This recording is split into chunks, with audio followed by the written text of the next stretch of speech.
Hey guys, how's it going? Tyler here, and we've got yet another week of YGO. This week we got up to, a few things. Had some fun, had some card games, had some non-card games related activities, so we're going to talk about that. But the big event of the week was the Cybernetic Horizons sneak peek, and I think it's kind of what I needed recently to get me back into enjoying YGO. Very recently I've had a lot of stress and kind of tension around the game, just because I feel like I should be playing better than what I actually am, but the sneak peek kind of let me get myself back to zero, so let's talk about that a wee bit more in just a minute.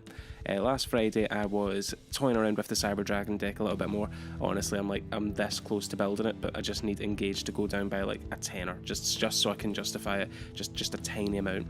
The deck actually has still a lot of going second capabilities, as we see here. Get the person I was playing on Dueling Book down to just about nothing, Infinity their Afterburner, and there we go. Saturday I didn't get up to a lot of Yu-Gi-Oh related fun. I actually went to see a gig.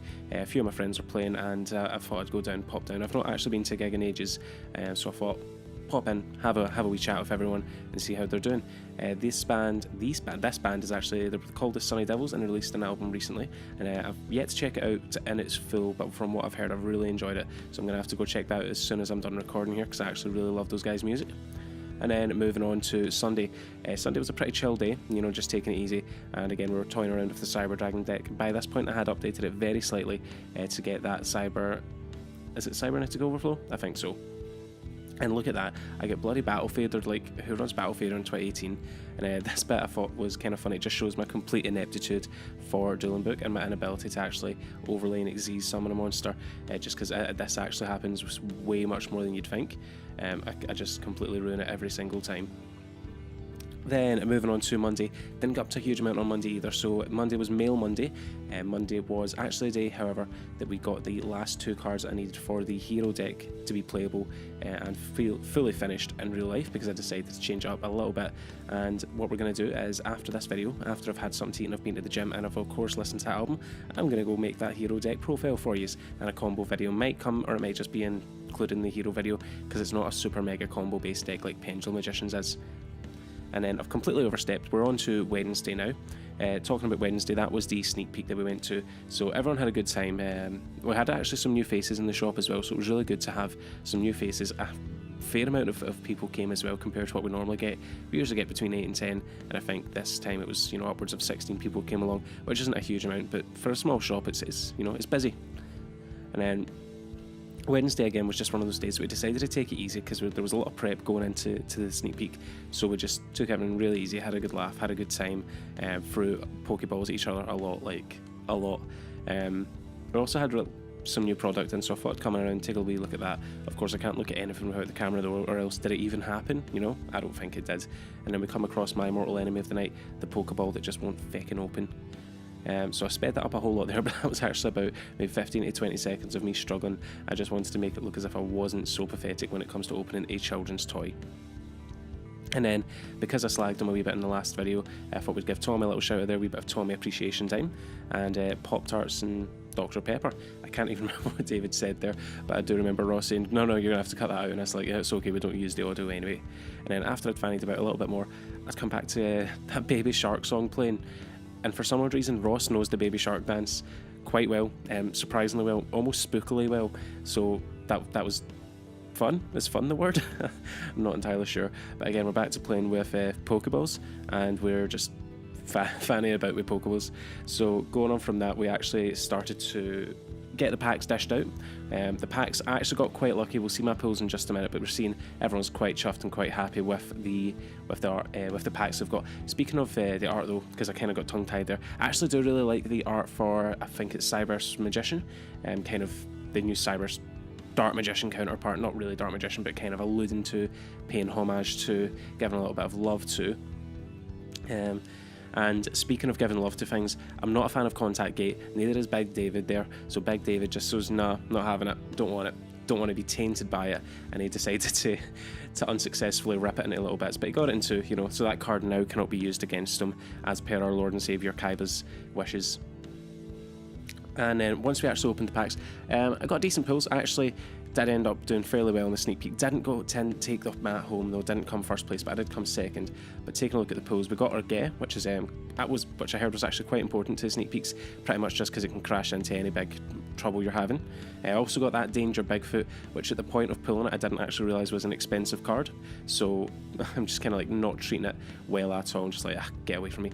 Cosmo Brain, which is also a kind of cool card. It kind of works well on Dark Magician and any deck that runs a lot of normal monsters, i.e. Dark Magician, Red Eyes, maybe Blue Eyes as well, but slightly differently.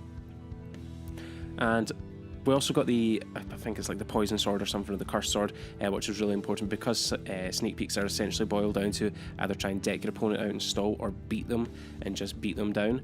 Then that card, because it doubles the original attack of the monster, actually outs Ge, and you know, it just makes all your monsters a huge ass beater. Then going around the shop, just wanted to see what everyone had pulled. Again, everyone had pulled kind of the core monsters. So some of the Crusadia? Yeah, Crusadia, some of the Noble Knights. A few people got their guests, so they've got that safety. And we got a few Sky Strikers floating about as well. And Dylan there was hunting down those Noble Knights, so I think he got a few of those later on. And then while I had some downtime between a match, I decided to just check everyone out. So a few of the guys had finished up their matches and they were playing just a few casual games. There's David running his Bad, which is Burning Abyss Dinosaurs, which is a weird synergy that kind of exists. It works a lot better than it should, I'm not gonna lie. Like, you hear it and you think, why would he do that to himself? Just run something normal. But it actually works a lot better than what it sounds like. And then we've got Gibby, who's normally who normally uses counter fairies, up against the counter fairies, being coached by Dylan. So to recap Wednesday, I had a really good day. You know, it just kind of reset me to zero. I'm having a lot more fun with the game now and just having a good time with it. I did come second in the sneak peek, which was also a good time. And moving on to Thursday now. Thursday was another mail day, so we got our Sky Striker Hornet drones for my new hero deck. And also, I walked into work on Thursday and a friend of mine knew that I played Yu-Gi-Oh! So he handed me an old deck box that he had with an old zombie deck. You know, it's not something that'll compare to the meta just now, but I had some cool cards in it, like Plague Spreader Zombies are always good to have, things like that. And I had a couple Utopias, you know, so they're always a good card to have lying around just in case you need it, just in case you want to have like some spares or anything like that. MSTs as well, you know, that's always good to have. And there was some extra deck monsters that I'd never seen before, so I was like having some fun with that, especially these two guys, the Djinn monsters. I've never actually seen the Djinns before, so I thought I'd have a wee read at those. And Leviathan Dragon, we've got that there, Gem Knight Peril, and again another little Djinn monster. So one other thing as well is the slaves that he gave me, something like Master and Demion is a monster, but it just looked really, really cool. I wish they were just a little bit smaller so it'd be easier to shuffle, or I would actually use them, but otherwise they might actually be used for just kind of like keeping cards good in the binder. And then taking a look at the deck that I used in the sneak peek, we just quick run through it. I'm actually going to do what I hope will be a really funny video on that later down the line, probably later on this week. So you've got that to look forward to. And moving on to the outro, guys, thanks a lot for having this time with me. Thanks a lot. I sincerely appreciate you watching everything. So again, message of this week, alright guys, don't take yourself too seriously. As a children's card game, there is a competitive side to it. Sometimes it's easy to get really stressed out and burnt out with the game when you're not doing well, and sometimes it's your fault that you're not doing well because you're taking yourself far too seriously. So, as always, if you liked it, give it a like. If you loved it, give it a share, and always remember to subscribe. I've been Tally, you've been fantastic. Tell all the cool kids, the mailman, and your parents. I'll catch you later. Bye.